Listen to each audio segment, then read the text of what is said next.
Are you constantly constipated, going several days without a bowel movement, or feeling like you just can't completely empty your bowels? You may think the problem is that you're simply not eating enough fiber or drinking enough water, but constipation can have many different causes. In this video, I'm going to walk you through 7 of the most common causes for people to become constipated. What clues can help you figure out which one may be affecting you, and what actually helps. And I'll also tell you when constipation is something that you shouldn't just treat at home. I'm Dr. Thanjan, a gastroenterologist, and let's start with something important. Constipation doesn't necessarily mean that you need to have a bowel movement every day. Constipation can be when you have fewer than 2 bowel movements per week, you're straining to have bowel movements, hard or lumpy stools, feeling like you have not completely emptied out, feeling that stool is blocked, needing manual maneuvers to have a bowel movement. The key point here is that frequency isn't the only issue. Someone going every other day but struggling tremendously may have constipation. Someone going every 3 days who's having soft, easy to pass stools may not necessarily have a problem. So one cause of constipation is not eating enough fiber. Fiber is so critical because it increases bulk to the stool and lets us have more of a complete bowel evacuation.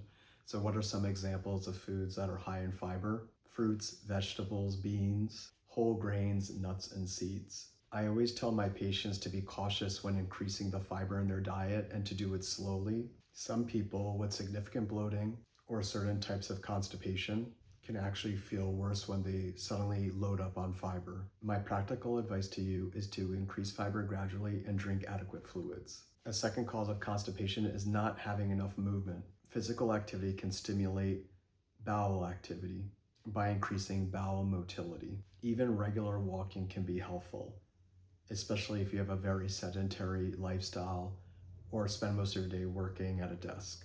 A third cause of constipation could be medications. Some examples include opioid pain medications, iron supplements, antacids that contain calcium or aluminum, certain antidepressants, some antihistamines, some blood pressure medications such as calcium channel blockers, and certain medications with anticholinergic effects.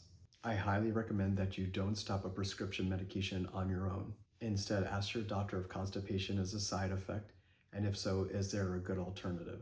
A fourth cause is irritable bowel syndrome with constipation. Irritable bowel syndrome with constipation is different than just simple constipation because it's often associated with abdominal pain that's recurrent. If abdominal pain is a major part of your symptoms, don't assume that it's simple constipation. Other symptoms associated with irritable bowel syndrome with constipation could be abdominal bloating, abdominal discomfort, changes in stool frequency and consistency.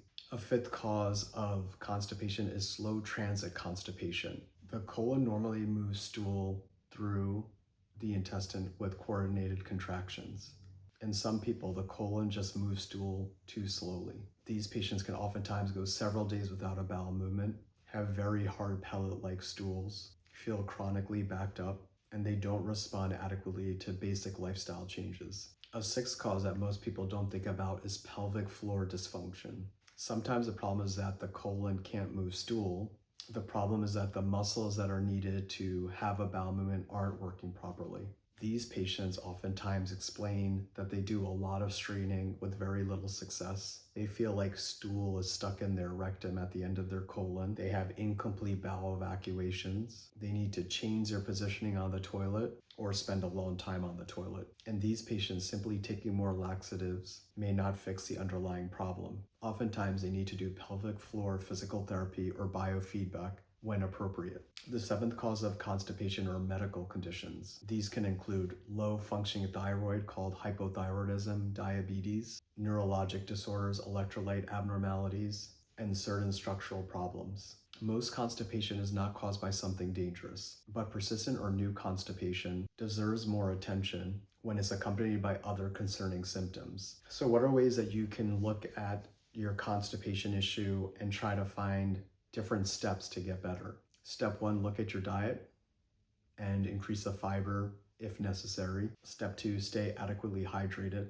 Step 3, move regularly. Step 4, don't ignore the urge to have a bowel movement. Step 5, give yourself enough time and privacy. Step 6, consider an over-the-counter evidence-based medication if appropriate. This includes fiber supplements or osmotic laxatives such as polyethylene glycol, also known as Miralax. If you're using laxatives regularly or you're not improving, talk with your doctor rather than continually escalating medications on your own. So there are some important signs that you should look for when you have constipation, when you need to say to yourself it's time to see a doctor because it could be something more concerning.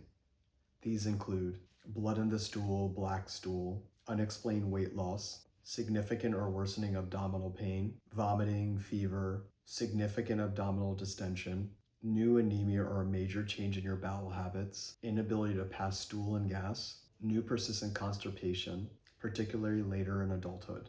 If you ever have severe abdominal pain, vomiting, major abdominal swelling, and you're unable to pass stool and gas, you should seek urgent medical evaluation. So if you're constipated, don't automatically assume you need more fiber. Once again, a review of the 7 common causes include 1, low fiber, 2, low activity, 3, medications, 4, irritable bowel syndrome with constipation, 5, slow transit, 6, pelvic floor dysfunction, 7, medical conditions. The key is figuring out why you're constipated, because the right treatment depends on the cause. If this video helped you understand your constipation, subscribe to the channel. I make straightforward GI videos that help you understand what's happening in your digestive system and what you should actually do about it. And if you struggled with constipation, leave a comment below and tell me, how often do you typically have a bowel movement?